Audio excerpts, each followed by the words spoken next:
Assalamualaikum warahmatullahi wabarakatuh.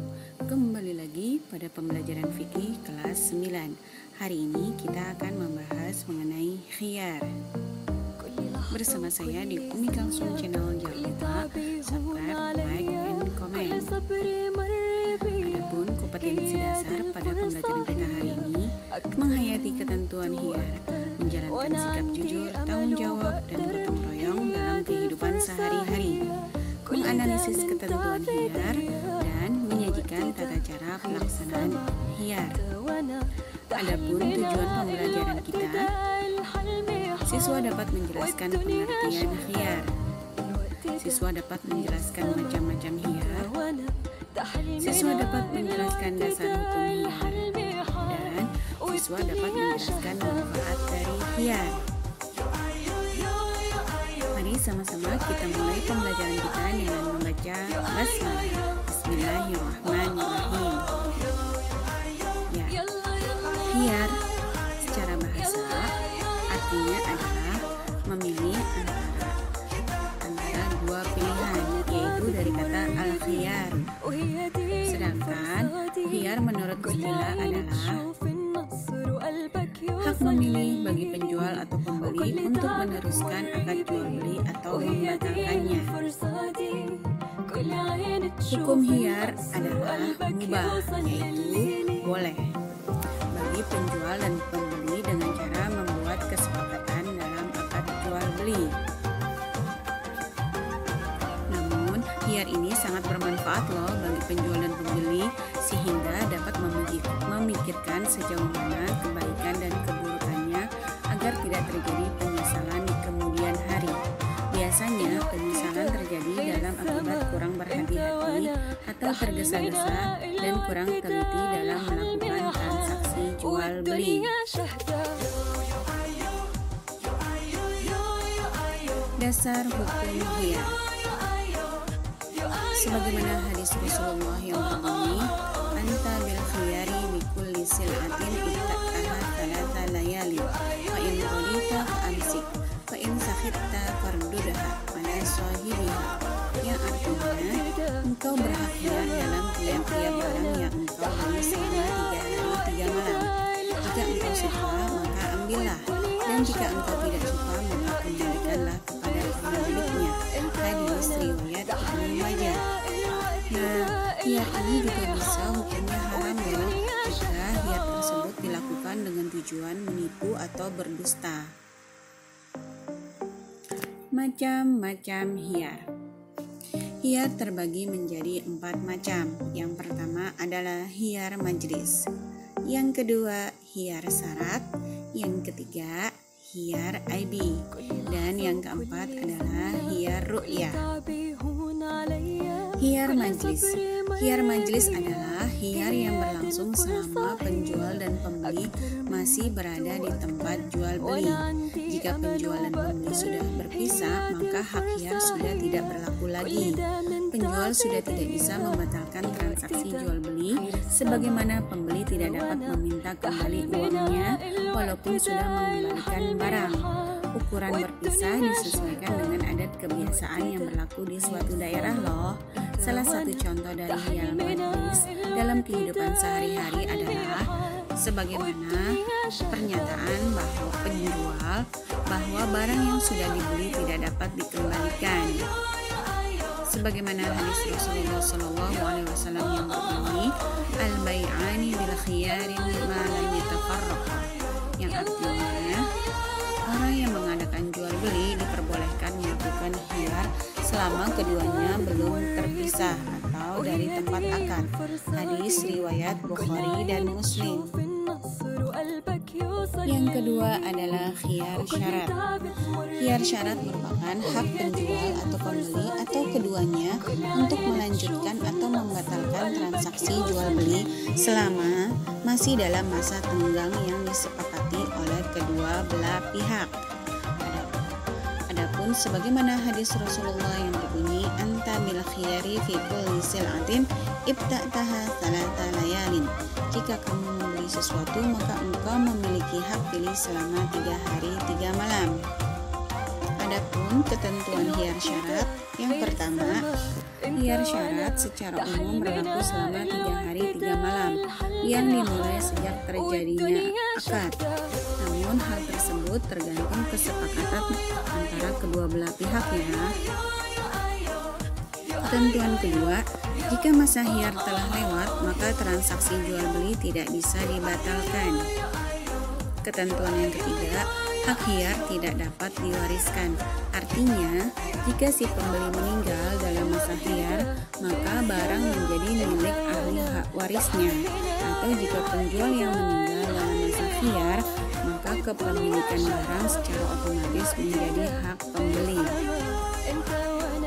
Yang keempat, dalam hiar syarat harus ditentukan tenggang waktu secara cermat. Contohnya, misalnya dalam kehidupan sehari-hari ada pembeli yang berkata, saya membeli radio ini jika anak saya suka, tetapi jika anak saya tidak suka, maka jual beli ini dibatalkan. Kemudian penjual menjawab, ya, saya setuju dengan kesepakatan tersebut. Yang ketiga, khiyar aibi. Maksudnya adalah pembeli memiliki hak pilih untuk membatalkan akad jual beli atau meneruskannya karena terdapat cacat pada barang yang dibelinya. Cacat barang tersebut dapat mengurangi manfaat barang yang dibeli. Sebagaimana sabda Rasulullah Shallallahu Alaihi Wasallam yang berbunyi, Sami'tu Rasulullah Shallallahu Alaihi Wasallam yaqulu al-muslimu akhul muslim la yahillu lil-muslimi ba'a min akhihi bai'an fihi 'aibun illa bayyanahu.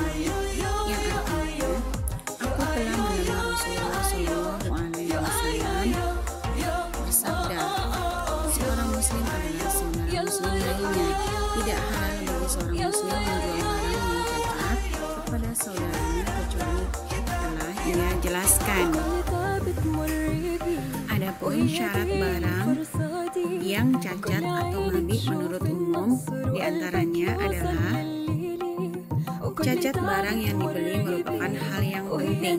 Contohnya adalah membeli kambing untuk kurban, ternyata telinganya sobek.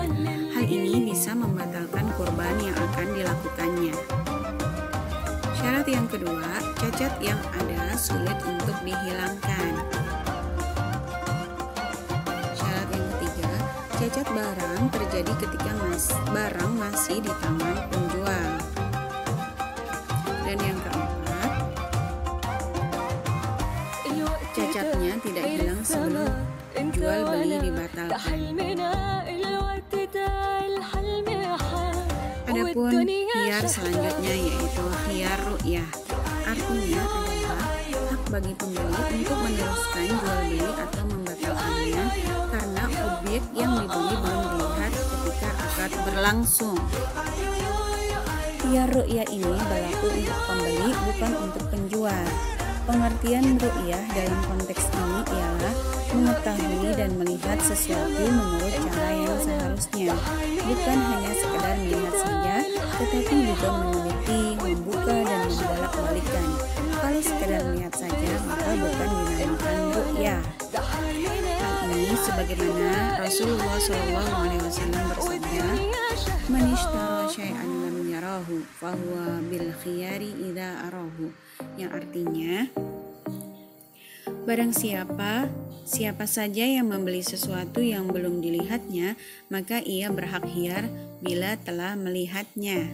Hadis riwayat At-Tirmizi.